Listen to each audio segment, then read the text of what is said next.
Estimados profesores, bienvenidos al segundo módulo del curso de diseño y elaboración de instrumentos de evaluación que hemos preparado para ustedes, en donde estaremos revisando, analizando y hablando sobre los fundamentos y sistematización de la evaluación en cuanto a los paradigmas, a sus formas de expresión y a cómo éstas se presentan en la realidad educativa. Mi nombre es Carlos Miranda Carvajal, profesor, magíster en evaluación educativa, y estoy a cargo de entregarles la información y trabajar con ustedes a lo largo de las horas destinadas para este trabajo. Bienvenidos.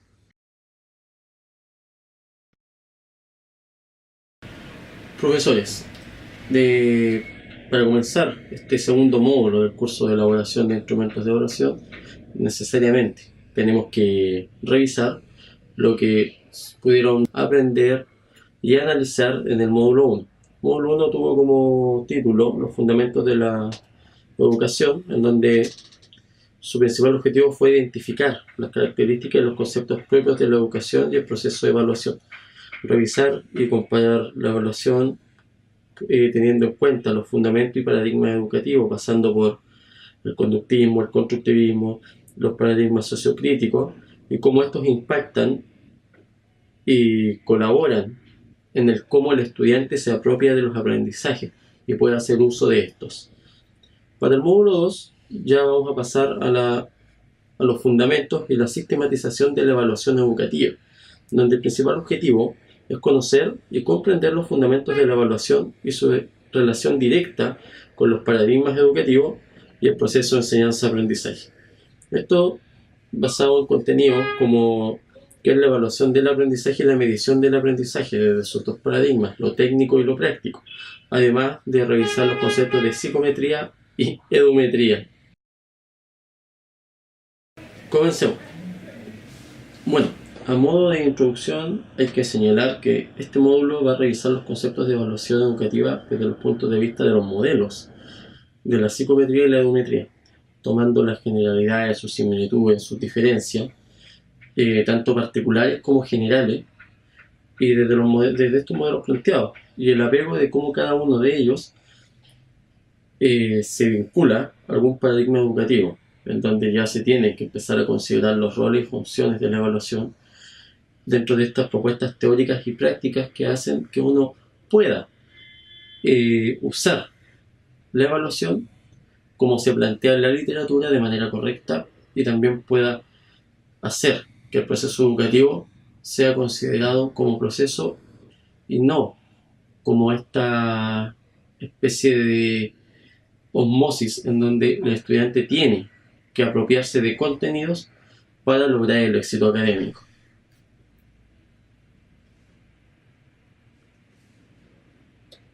Primero empezaremos a hablar de la psicometría. Este término de psicometría clásica, en donde variados autores de la investigación y de la educación han puesto énfasis en conceptos concretos, en lo tangible dentro de la educación, y en donde podemos partir desde Nunali con su propuesta de estudio psicométrico, Carlo Ingrilli, el mismo Hernández Sampieri, nos proponen que la psicometría tiene que ser ya la muestra empírica de lo que uno puede evaluar y no evaluar, de lo que uno puede medir y no medir. El término de psicometría viene o se compone de tres principales conceptos que le dan la forma a esto, que lo primero es la psique, que tiene que ver con los procesos mentales, cómo funciona, algo muy revisado hoy de manera cualitativa desde la neurociencia, al saber cuáles son los fundamentos de cómo actúa la mente humana, esta red neuronal que tiene que ser estimulada, que tiene que ser revisada constantemente para lograr manejar aprendizajes según el contexto, según el lugar y según la metodología. La métrica, que tiene que ver con la cuantificación de este mismo proceso, o sea, cuánto pesa o cuánto mide el real proceso mental que puede tener un estudiante y en relación a las cualidades comunes, cualidades que se atribuyen a todos por igual. De ahí el término de la psicometría viene a ser una ciencia prácticamente dura, en donde uno puede dar un valor específico al conocimiento sin distinguir características generales o particulares de los estudiantes con los cuales estamos trabajando. La propuesta del modelo se apega generalmente, salvo algunas excepciones puntuales que las vamos a revisar en algunos módulos siguientes, a un paradigma técnico educativo que tiene que ver con el conductismo clásico, en donde su filosofía se apega al positivismo, a esto que tengo que comprobar y tengo que poder medir y hacer tangible el conocimiento, y la propuesta real de René Descartes, que dice que si lo mido puede ser correcto. Ahora, en su teoría educativa, la psicometría observa el aprendizaje como un cambio de conducta, como el traslado de un estado A a un estado B después del proceso de enseñanza-aprendizaje. Y esto es lo que estamos midiendo, esto es a lo que le vamos a dar una calificación. Hoy, en Chile, damos en una escala de 1 a 7, en donde 7 es el cambio total de las conductas de un estudiante y 1 es la nula visión o la nula muestra de algún cambio después del proceso de aprendizaje. Si vamos a ver un paradigma educativo que se apegue a la psicometría clásica, tenemos que hablar del conductismo. Este conductismo que mide o que tiene que ver mucho con cómo se aplica en educación, tiene que ver con el conductismo clásico, esta propuesta de Watson, o con el conductismo operante, que es la propuesta de Skinner. Ambas se centran en una causa y un efecto, en donde yo entrego algo para obtener una respuesta. En este caso, a los estudiantes yo entrego una serie de contenidos que ellos tienen que replicar hasta apropiarse de ellos para poder hacer una muestra tangible de que tienen el conocimiento que se les entregó, por lo cual puede ser calificado de buena manera. Y la causa-efecto son los principales miembros de esta forma de enseñanza. El principal ejemplo es como muchos de nosotros aprendimos las tablas de multiplicar. 1 con 1 es 1 y siempre va a ser 1, y quien diga que es 4 va a estar en lo incorrecto y quien diga que es 1 va a estar en lo correcto. Es casi una forma de recitar los contenidos para que se puedan evidenciar cuánto sé y cuánto no sé. Y el plan de acción por lo general es lineal, en donde el profesor entrega para que el alumno replique y pueda apropiarse de ciertos conceptos por medio de la réplica continua y constante de esta información entregada. En la evaluación, el concepto de psicometría tiene que ver con distintos componentes, en relación 3, que son el currículum, el contexto y el instrumento de evaluación. Tenemos que conocer los tres. Un profesor no puede evaluar psicométricamente si no conoce estos tres. ¿Dónde se provoca la inflexión? ¿Dónde se provocan los quiebres? Primero, que el currículum siempre va a ser un currículum estructurado, un currículum basado en contenidos, en donde vamos a saber qué enseñar en un tiempo determinado de instrucción para poder evaluarlo posteriormente. El contexto educativo es un contexto que se anula. Aquí no interesa dónde está ubicada la escuela, no interesa cuáles son los conocimientos previos de una educación informal de los estudiantes o cuáles son los conocimientos que estos pueden adquirir a través de una educación no formal. Las habilidades y los estilos de aprendizaje también se anulan, por lo que se entrega la información y la información tiene que ser procesada a nivel mental, a nivel neuronal, de la misma manera en la que se entrega para poder replicarla en un instrumento de evaluación. Y este instrumento de evaluación por lo generalmente es dirigido, es estandarizado y es métrico. ¿Qué quiere decir esto? Sin importar las características propias de los estudiantes, esta evaluación aplica un instrumento para todos por igual, en donde se espera que el estudiante responda de la mejor manera posible según el estándar establecido. Un ejemplo claro de esto es la prueba SIMSE, una prueba estandarizada que a nivel nacional se aplica sin importar el contexto geográfico-cultural en el que los estudiantes se encuentren, siendo una prueba muy buena en su nivel de validez y confiabilidad, que son temas que vamos a revisar posteriormente. No se apega a la realidad educativa de los estudiantes, por lo que se dice que existen ciertos sesgos en sus resultados, pero aún así Estando un currículum nacional establecido y rígido, este se puede evaluar por medio de este tipo de prueba o test objetivos. En resumen, para el paradigma técnico, encontramos que el profesor va a encontrarse en el nivel top del conocimiento, en que va a ser el dueño de prácticamente la verdad absoluta y de todos los contenidos que se tienen que aprender. Y en donde este conocimiento siempre se tiene que transformar en un número para ser cuantificado.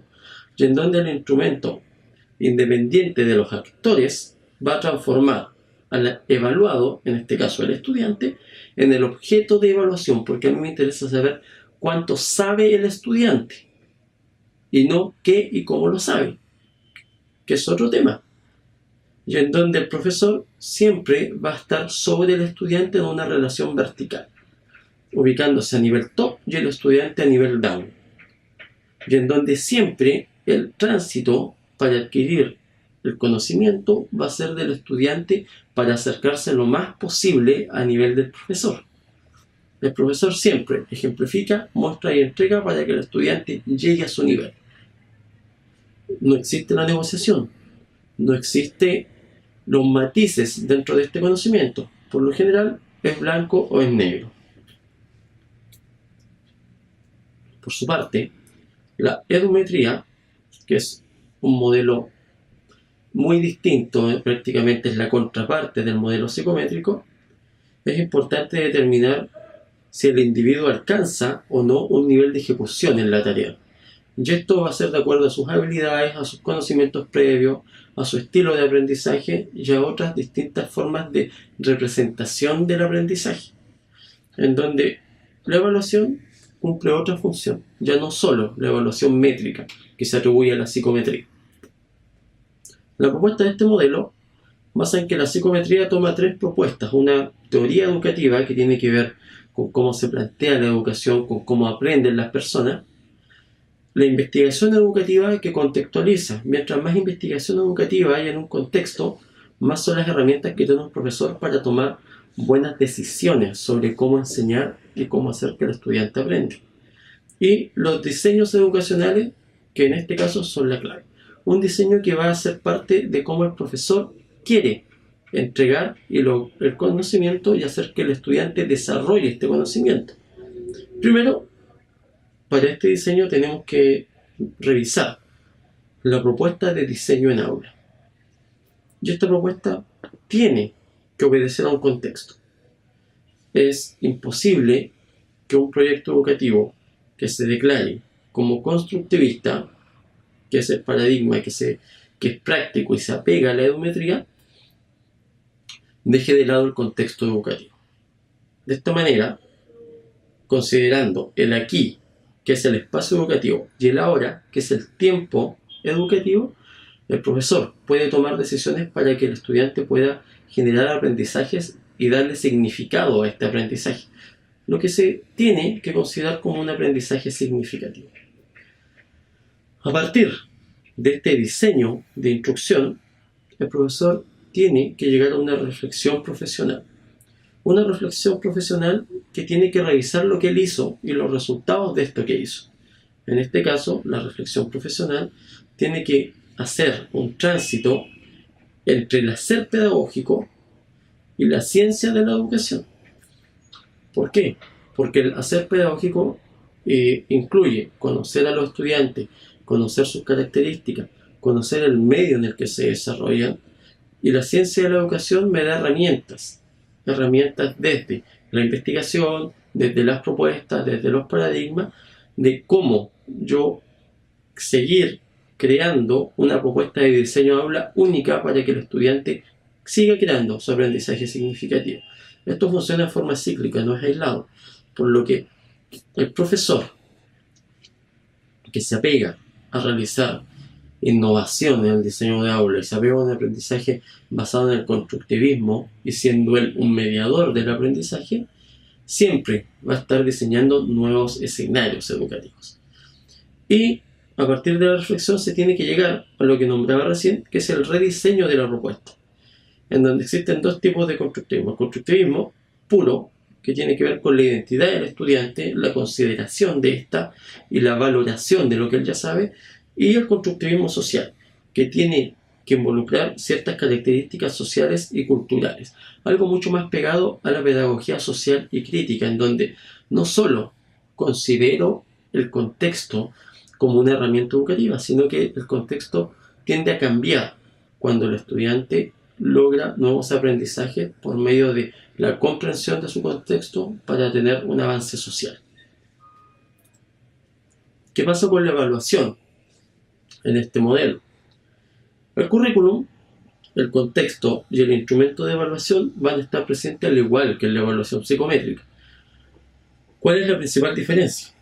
Primero, que el currículum es flexible. El currículum da directrices y es la propuesta actual del Ministerio de Educación, basada en habilidades, en donde se dice a dónde tengo que llegar, pero no cómo. Y esa es la clave. ¿Por qué? Porque cada uno de los estudiantes en los distintos contextos geográficos en los que nosotros vivimos tiene distintas características, distintos conocimientos previos, y probablemente los contenidos de instrucción propuestos por el currículum ya los manejen desde su lenguaje, desde su educación informal.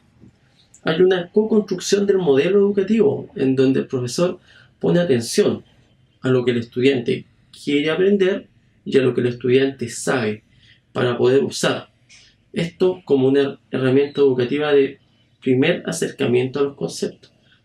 Tiene que haber una contextualización de la enseñanza. Y la reconstrucción del modelo tiene que ser una reconstrucción constante, ya que semestre a semestre, año a año, los escenarios educativos en relación a la co-construcción de un modelo educativo y la construcción de escenarios va a cambiar. El contexto ya no solo se considera contexto como el escenario educativo, el contexto también involucra al estudiante y al profesor. ¿Por qué? Porque tiene que haber una interacción continua, cíclica y retroalimentadora, en donde el contexto tiene que ser el escenario para que el estudiante pueda jugar el rol de educador y de aprendiz dentro del modelo, y donde el profesor tiene que jugar también ambos roles.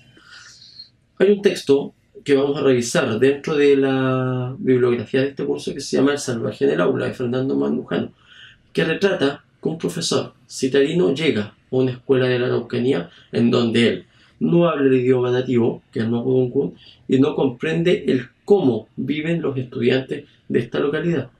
En realidad, bajo la disrupción y bajo el quiebre de lo que se define como un buen clima de aula, al salvaje, que por lo general nosotros ponemos como salvaje, en este caso a los estudiantes, no es el estudiante, sino que es el profesor que está descontextualizado y no comprende el escenario educativo. Un buen texto lo vamos a revisar con más profundidad de acuerdo a cómo avancemos en este módulo. Y la evaluación tiene distintas características. Es flexible, es contextualizada y tiene un estándar referente, un estándar en donde quiero llegar de acuerdo a las capacidades, pero no en el cómo. No existe la réplica del conocimiento, sí la apropiación de ciertos conceptos que hacen que el estudiante evidencie por medio de su conocimiento, por medio de su actuar, el cómo él logró el aprendizaje. Y obviamente es una evaluación negociadora, una evaluación que se pacta entre todos los actores de la comunidad educativa. No solo entre profesor y estudiante, sino que el contexto incluye a la familia, incluye a la localidad local, incluye a la comuna. No es lo mismo hacer una evaluación de un contenido en el puerto como en el altiplano chileno. Para este tipo de evaluación llegamos a ver que hay distintos momentos dentro de la evaluación y distintos tipos de evaluación que aparecen con la edumetría y con un paradigma mucho más práctico, obviamente, en donde las diferentes formas de contextualización del proceso de enseñanza hacen que se consideren indispensables los lenguajes y las culturas, tanto la del profesor como la de los estudiantes, en donde, a partir de la negociación y a partir de la propuesta curricular, se pueden evidenciar los aprendizajes por medio de una continua evaluación desde la propuesta del modelo y desde el proceso educativo que se está ejecutando. Siempre, en un diseño apegado al paradigma práctico, desde la evometría tiene que existir una evaluación diagnóstica. Una evaluación diagnóstica que tiene que contemplar el estudiante y su contexto. ¿Por qué? Porque así el profesor puede conocer, primero, qué sabe el estudiante, cuáles son las herramientas que entrega el contexto para desarrollar los procesos de aprendizaje y también cómo abordar los nuevos contenidos a partir de lo que ya se sabe. Este carácter es un carácter métrico porque yo puedo cuantificar lo que sabe el estudiante, o sea, puedo dar un puntaje en la escala de evaluación formal, pero también tiene que ver con lo fenomenológico, tiene que ver con lo que pasa. Es decir, la acción del estudiante y el cómo él evidencie un aprendizaje en la evaluación diagnóstica va a ser el primer paso para comenzar con el proceso de aprendizaje.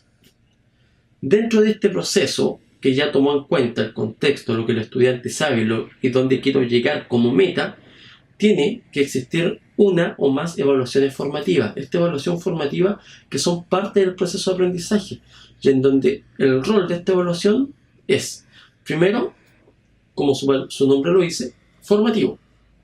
Dar una retroalimentación constante para realizar cambios en los procesos educativos. Cambios en los modelos de enseñanza, cambios en los microprocesos de aula, en donde la función pasa de ser formativa a una función política, a una función de toma de decisiones desde el docente para ver si es que la estrategia que se propuso es la adecuada o no lo es.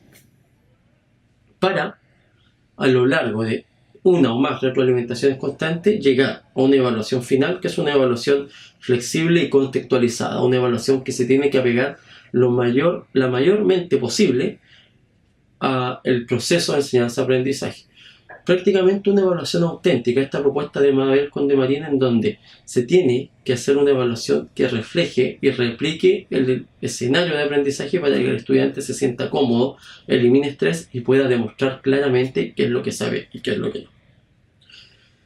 En resumen, las diferentes formas de contextualización de este proceso de enseñanza-aprendizaje hacen que se consideren indispensables los lenguajes, las culturas, en donde a partir de la negociación se puede llegar a un currículum local. La propuesta de Carlos Miranda, la evaluación y el uso del patrimonio local en todas sus expresiones, tanto sea en el mundo rural, en el mundo del barrio, en los cerros, en el altiplano, como herramienta educativa para lograr mejoras en los aprendizajes, es válida. Y es válida por la UNESCO, es válida por la UNICEF. Y esto se puede tomar un modelo en donde el profesor, en su lenguaje y su cultura, tiene que usar ciertos instrumentos de evaluación formativa, sumativa y diagnóstica para generar un tránsito intercultural e interlenguaje entre el lenguaje y la cultura del estudiante, en un modelo horizontal, en donde ya no se busca que el estudiante esté en una posición inferior al profesor, sino que esté en una posición similar y en donde puedan transitar uno al otro para poder llegar a un logro en los aprendizajes y generar de esta manera una mejora continua y significación de lo que el estudiante está aprendiendo. Profesores, pasaremos a revisar la bibliografía adecuada para estos temas y también a los trabajos y tareas para poder dar paso a la evaluación final del módulo. Muchas gracias.